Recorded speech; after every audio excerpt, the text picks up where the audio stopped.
Hello students, hope Diwali अच्छी रही होगी।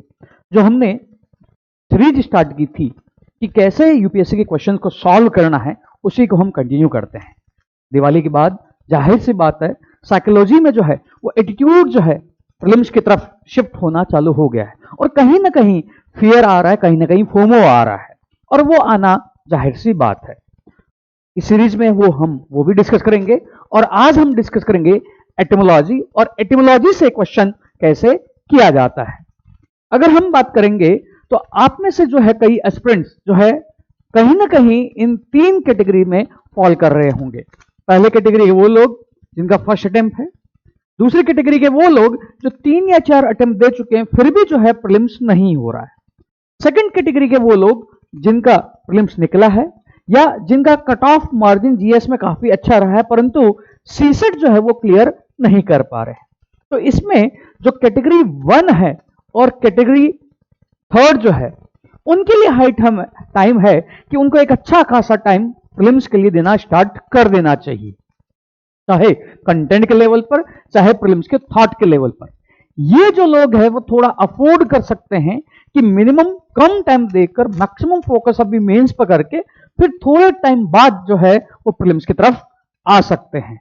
और ये जो फोमो है, ये जो थिंकिंग है, आना जाहिर सी बात है बिकॉज सराउंडिंग के लोग जो हैं वो प्रीलिम्स की प्रिपरेशन करना चालू कर चुके हैं। बट ये भी याद रखना है केवल प्रीलिम्स ही नहीं, मेंस पर भी थोड़ा फोकस करते रहना चाहिए बिकॉज मेंस में आजकल जो प्रीलिम्स और मेंस के बीच में टाइम है वो कम ही बच रहा है। अब इस सीरीज में जो हमने स्टार्ट किया था, जो टॉपर्स हैं वो जिस थिंकिंग से प्रीलिम्स निकालते हैं, उसी सीरीज में जो एक कैटेगरी है वो है एटिमोलॉजी। एटिमोलॉजी मींस आपके पास वर्ड है, उस वर्ड जो बना है उसका मीनिंग जो है वो कहीं ना कहीं उस वर्ड से अटैच ही है और उस वर्ड को अगर आप ब्रेक करते हो, इंडिपेंडेंट उसका मीनिंग निकालते हो, तो कहीं ना कहीं आपको ऑप्शन में नजर आ जाएगा कि आंसर क्या होना चाहिए। तो बेसिक लेवल पर वो एटिमोलॉजी, बट एडवांस लेवल पर भी जब उसको डेवलप कर लेते हैं तो वह एटिमोलॉजी लगती है। हम एक क्वेश्चन के थ्रू समझते हैं। यह है यूपीएससी क्वेश्चन जो यूपीएससी ने 2018 में पूछा था। अब यहां पर क्वेश्चन था, which of the following statement best describes carbon fertilization. Carbon fertilization या कार्बन निषेचन को सर्वोत्तम कौन वर्णित करता है। कार्बन वर्ड है, फर्टिलाइजेशन और फर्टिलाइजेशन है। तो एटिमोलॉजी में जब ये वर्ड दिया हुआ है तो इंस्टीड ऑफ ऑप्शन पढ़ने के आपको सबसे पहले देखना है ये वर्ड जो है क्या है, इन दोनों का इंडिपेंडेंट मीनिंग क्या, फिर इसको में आप में रिलेशन ड्रॉ करना, फिर ऑप्शंस देखने हैं। अदरवाइज आप वर्ड पढ़ेंगे, ऑप्शन देखेंगे तो कहीं ना कहीं जो आपके दिमाग में चल रहा है आप उसी से बायस हो जाएंगे और आंसर कर देंगे। तो एटिमोलॉजी में वर्ड देखना है, वर्ड को ब्रेक करना है, इंडिपेंडेंट मीनिंग ड्राइव करना है। दोनों जो वर्ड हैं या एक से अधिक जो है, 2 से अधिक भी हो सकते हैं, फिर आपको ऑप्शन देखना है। Carbon fertilization means carbon as a fertilizer का काम कर रहा है। अगर मैं अब ये कहूं तो ये आपके कहीं ना कहीं करंट में जो चल रहा होगा उससे भी रिलेट होगा। अभी वो करंट का जो है पार्ट नहीं समझा रहा। पहला इसमें लिखा हुआ है कि increase plant growth due to increase concentration of carbon dioxide in the atmosphere. Atmosphere में CO2 बढ़ रहा है, इसकी वजह से जो प्लांट ग्रोथ बढ़ जा रही है। B, increase temperature of earth due to increase concentration of CO2 in the atmosphere. CO2 जो है उसके बढ़ने से तापमान का बढ़ना। अब ये बेसिक्स अगर हमें पता है तो एक ग्रीन हाउस गैस इफेक्ट है। See, increase acidity of ocean as a result of increase concentration of carbon dioxide in the atmosphere. लवणता बढ़ना, ओशन की CO2 बढ़ रही है। The adaptation of all living beings on Earth to the climate change brought about the increased concentration of carbon dioxide in the atmosphere. वायुमंडल में CO2 की सांद्रता बढ़ने के कारण जो जलवायु परिवर्तन हुआ है उसके कारण सभी जीवधारियों का अनुकूलन। अब अगर हम देखें तो यहां पर जो है ये वर्ड है कार्बन फर्टिलाइजेशन, मतलब कार्बन एज ए फर्टिलाइजर के तौर पर काम कर रहा है। फर्टिलाइजर का मतलब क्या होता है, ग्रोथ बढ़ाना। अब ये ग्रोथ बढ़ाना कार्बन, अब ये ग्रोथ बढ़ाना मीनिंग एक ही जो है ऑप्शन में नजर आ रहा है और वो है ऑप्शन ये आप बेसिक्स भी हटा सकते हैं। ग्रीन हाउस गैस एमिशन है, इसमें अगर देखें तो कहीं भी फर्टिलाइजेशन या ग्रोथ जो है वो नजर नहीं आ रहा है, इसलिए नहीं होगा। और यहां पर भी जो है नजर नहीं आ रहा। यस, चारों में ऑप्शन कार्बन है, बट आपको मीनिंग निकालना है फर्टिलाइजेशन से कि फर्टिलाइजेशन का मतलब क्या होता है। फर्टिलाइजेशन मतलब as a fertilizer means as a growth push का काम, वह मीनिंग एक में झलक रहा है, इसलिए आंसर ए हो गया। अब रही जो है उस समय की बात, उस समय C3 C4 क्रॉप्स न्यूज में थे, जो आजकल आप बेसिक्स में भी पढ़ते हो, और वहीं से यूपीएससी ने इस तरह का क्वेश्चन पूछ लिया। तो कई बार जब करंट में चल रहा है, आप जो पढ़ रहे हो यूपीएससी उससे क्वेश्चन नहीं पूछेगा, उसके सिमिलर जो क्वेश्चन है फिर आप उसको सोचकर आंसर कैसे करते हो वहां से क्वेश्चन पूछ लेगा। बट वहां पर ये एटिमोलॉजी जो है बहुत काम आती है, और इसी को आपको प्रैक्टिस करना होता है। जैसे यह जो है द कोर का प्रैक्टिस क्वेश्चन उस इंसाइटफुल लर्निंग को डेवलप करवाने के लिए। जैसे यहां क्वेश्चन है फ्लेक्स फ्यूल और flexible fuel which can run on more than one type of fuel और even a mixture of fuels, इसके बारे में निम्नलिखित तथ्यों पर विचार कीजिए। लचीला ईंधन, अब लचीला ईंधन होता क्या है ये पहले से डिस्क्राइब कर दिया गया, और यूपीएससी कई बार जो टफ वर्ड है उनको स्टेटमेंट में क्वेश्चन में एक्सप्लेन करता। अब ऑप्शन दिया हुआ है they can run on more than one type of fuel और even a mixture of fuel, एक से अधिक ईंधन पर चल सकते हैं। Can run any ratio of mixed fuel, मिश्र रेशो का कोई भी अनुपात उस पर चल सकते हैं, और पारंपरिक ईंधन की तुलना में जो है इनकी एफिशिएंसी जो है वह कम होती है। कौन सा ऑप्शन सही है? फ्लेक्सिबिलिटी। फ्लेक्सिबिलिटी मतलब लचीला, अगर वो लचीला मीनिंग है, लचीला ईंधन है, तो फ्लेक्सिबिलिटी मतलब क्या है?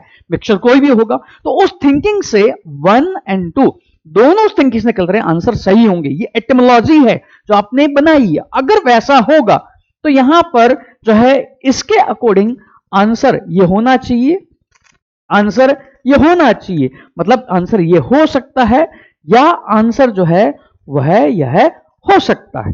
तो यहां पर आपकी प्रोबेबिलिटी जो है वो कहीं ना कहीं 50-50 आ चुकी है, आपको पता भी नहीं है और आप ऑप्शन पे लेके आ चुके। अब यह आपको कॉमन सेंस से जो है ड्राइव करना है।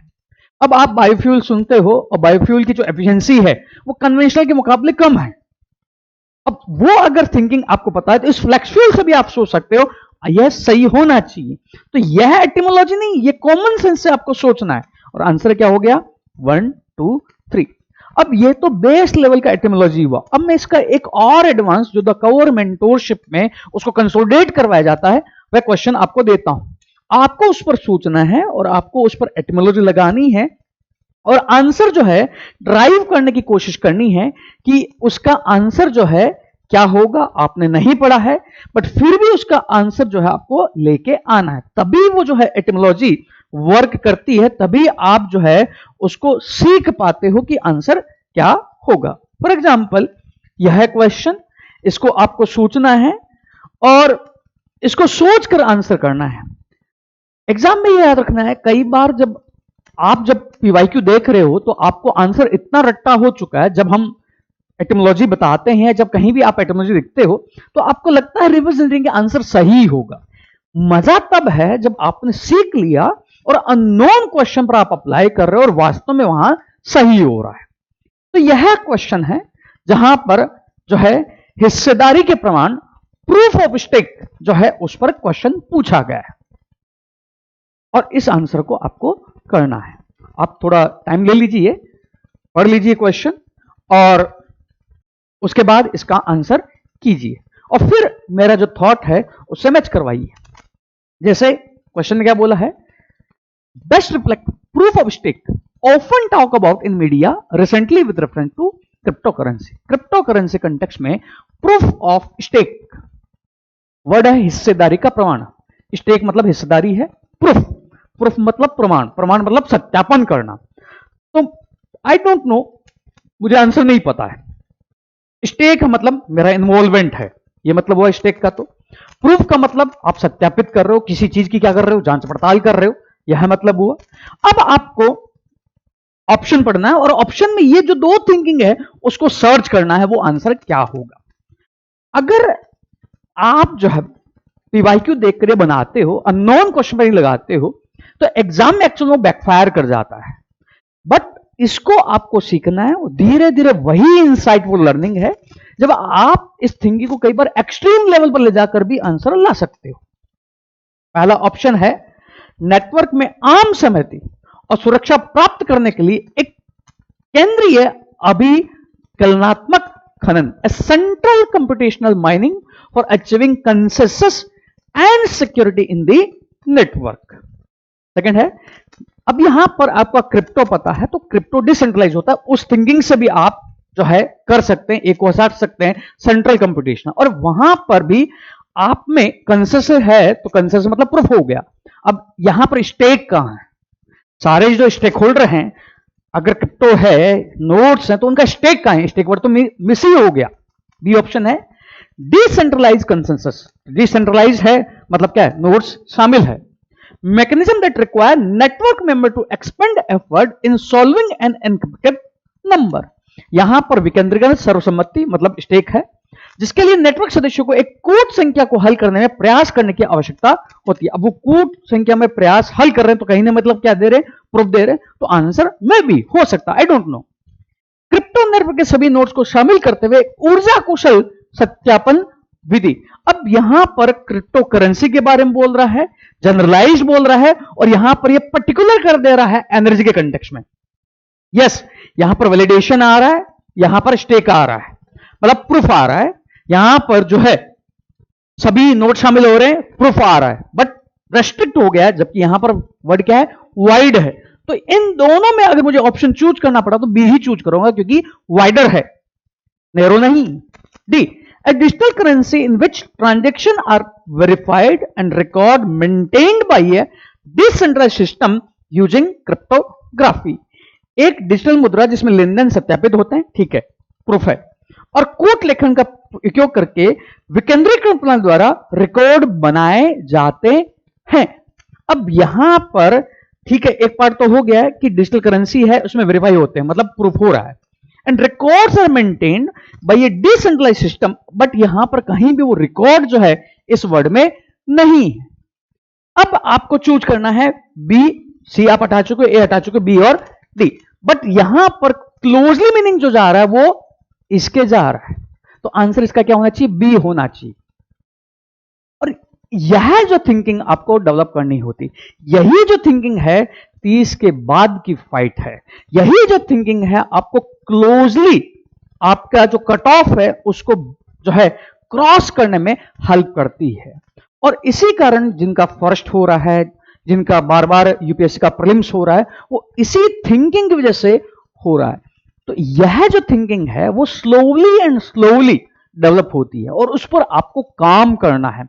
जो आपने रिवर्स सीखा है उस रिवर्स इंजीनियरिंग को अननोन क्वेश्चन पर अप्लाई करके उसको कंसोलिडेट करना होता है, ताकि वो आपका फिर तुक्का ना रहे, वो आपका जो है इंटेलिजेंट गेस रहे, जो आपको प्रीलिम्स में जो है पुशअप दे रहा है, जहां पर आपको वो कॉन्फिडेंस दे रहा है कि yes you can clear the prelims. यह जो थिंकिंग है यह आपको डेवलप करनी है और यह अभी हाई टाइम है कि आप उसको डेवलप करें, बिकॉज जब टाइम का प्रेशर आ जाएगा तो you will not pay attention to this, आप केवल और केवल फैक्चुअल अटेंशन पे करें। Yes, factual knowledge is necessary, वो एक प्री नेसेसरी कंडीशन है कि आपका नॉलेज स्ट्रांग होना चाहिए, बट उस नॉलेज को अप्लाई करना भी आपको आना चाहिए, और वो एप्लीकेशन जो है वो टाइम लेती है।